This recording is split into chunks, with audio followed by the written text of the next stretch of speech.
Welcome to the Slop Farm. Enjoy the video.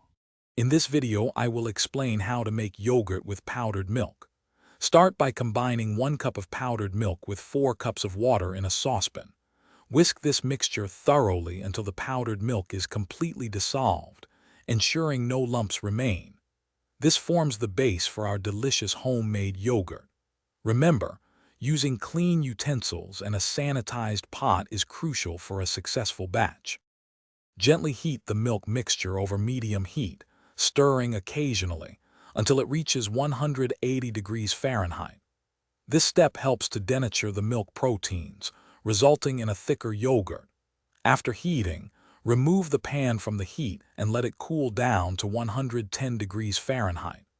This specific temperature is vital for the yogurt cultures to thrive. Once the milk has cooled to 110 degrees Fahrenheit, it's time to add your starter. Take 2 tablespoons of plain yogurt with live active cultures and whisk them into a small amount of the warm milk first. Then, gently incorporate this mixture back into the main batch of milk, stirring until it is well combined. This introduces the beneficial bacteria that will transform your milk into yogurt.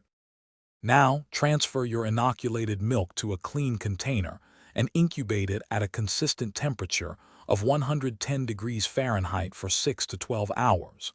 A yogurt maker or an insulated cooler can maintain this warmth effectively. Once thickened, chill the yogurt in the refrigerator for at least 4 hours.